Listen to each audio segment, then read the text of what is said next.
Hi, 8th graders. Today I'm going to show you how to edit your memoirs. First, I want to remind you to submit your personal photo.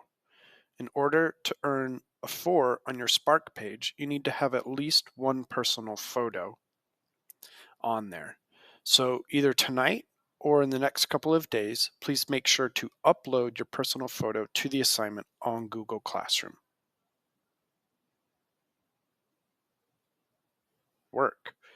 Today, I'm going to help you take a number of steps to edit your memoirs.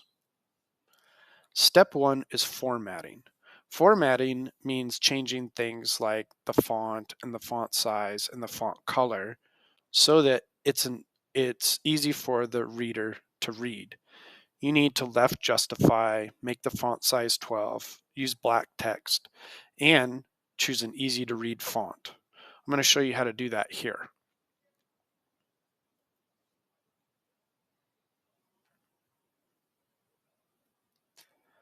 Here's a copy of the memoir, a different memoir that I wrote in the past. If you look at it right now, you can see that this would be a nightmare for anyone to try to read. We're going to clean this up by formatting it so that it will look a lot better for the reader. The first step I'm going to do is called left justify. In order to do that, I'm going to select all. I just did Control A, and that selected everything. Then I come up here to the top of my bar, and there's a tab that says Align. If I click on that tab, see I have these different choices. Right now it's center justified or center aligned, and I want to put it to the left. You'll see what that does. Moves everything over to the left, and that's the correct way to format your piece of writing. That's left justify. The next thing that I'm going to do is I still have everything all selected. I'm going to change the font color. Right now it's in red, and that's not the color that you should have. Any formal writing that you do should always be in a black font. So, that's actually, so I just click right up there, and I'm going to change it to black font. Please make sure that your font is black. The next thing is that it's on a weird font called Lobster. I'm going to click where it says font right here, and I'm going to change it to, I think, Arial. Arial is easy to read. You have a few different choices there. I mean, you could do Merriweather, Comic Sans would even work fine, Verdana. There are a lot of different ones that would work. You just don't want to choose something that is hard to read or very fancy. The more simple, the better, because we want people to focus on your writing, not the font itself. So now it's left justified or left aligned. The font is black, or the color is black. It's also an easy to read font, but it's still too small. So I'm going to press Control Alt again, and I'm going to change my font size to 12. That's a pretty easy to read piece. You notice that it's changed a lot since I first opened the piece. Even like this, it would be a lot easier for my reader to read.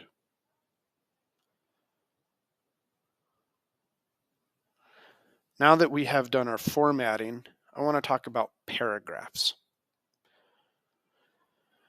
When writers don't put their writing into paragraphs, it's like a wave of words crashing down on the reader, and it can be daunting for the reader. You don't want to do that. Paragraphs can indicate a change in perspective. So imagine that you're like a movie maker and think of your writing as like making a movie. Every time that you change your camera's position or cut to a new position, your writing changes paragraphs. So when exactly do those changes occur? There's an easy acronym that can help you remember. It's PATS, P-A-T-S. PATS stands for P, If there's a place change, then you would change paragraphs. If there's an action change, then you would change paragraphs. If there's a time change, then you would change paragraphs. If there is a speaker change, then you would change paragraphs.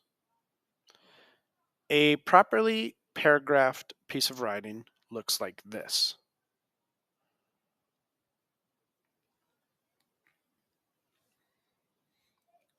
Notice that this piece of writing is in multiple paragraphs.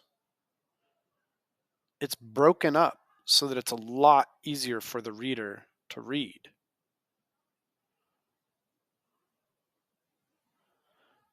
That's what your piece of writing should look like. I'm going to go back over to the example memoir that I wrote, and I'll show you that I'll start reading it. When I was growing up, I thought that the world had a pretty strong sense of order, or at least that I was insulated from anything truly dangerous.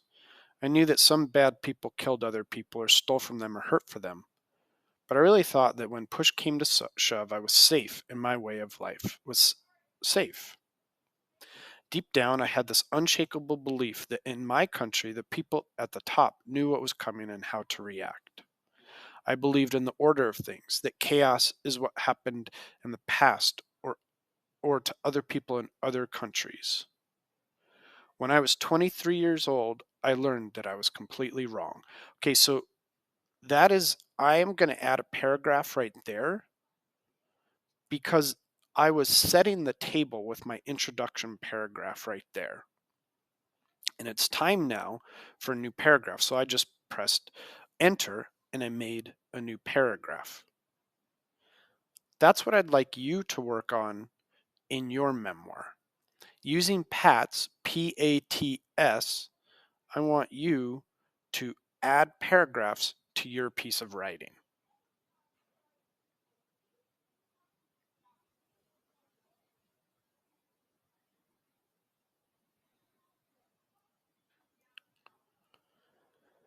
Now that you have added paragraphs to your piece of writing, I'm going to ask you to use your technology to help with editing. I'm old, as you know, and so when I was growing up, I had to actually learn how to do all of this editing for myself. Things like spelling and grammar and that sort of thing. It's awesome now because you can just use technology to do it for you. I'm going to show you how to use Grammarly and Google Docs to edit your piece. First, let's use Grammarly. I think Grammarly is a great tool. So I'm going to click on this link right here. And it will take me to grammarly.com. Once I get here, I'm going to close that. I'm going to click Login. I sign in with Google because you can sign in with our school accounts.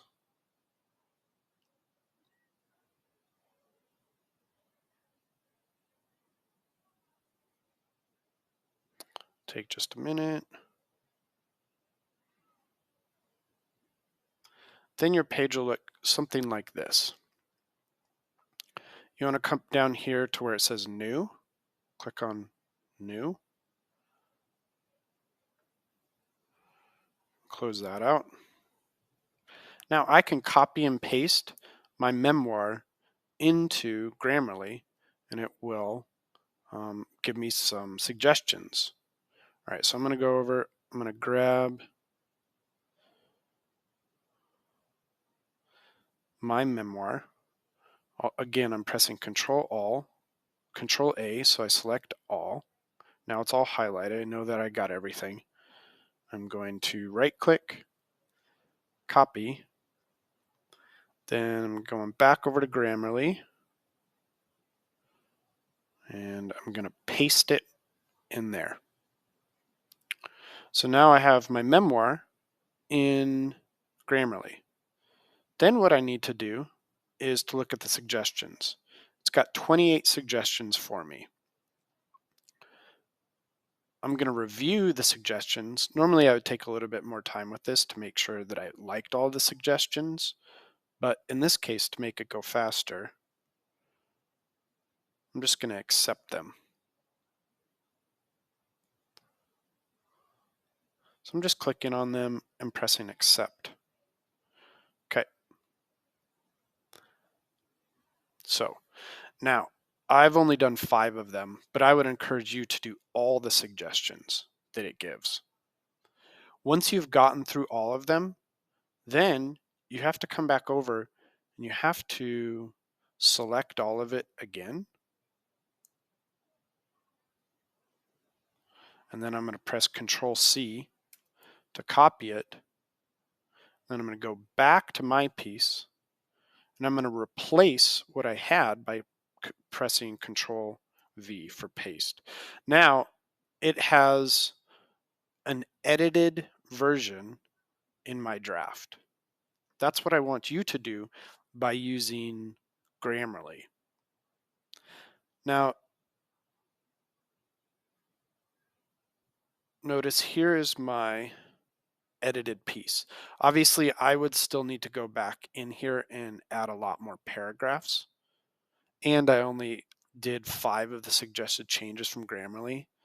But if you do all of them, then your piece is going to be pretty well edited. I do also want to show you how to use Google Docs to do your editing.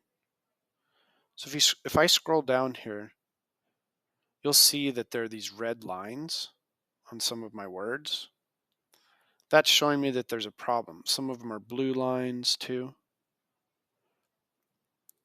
So I'm going to use the Google Doc tool. And I'm just going to go over to where it says Tools.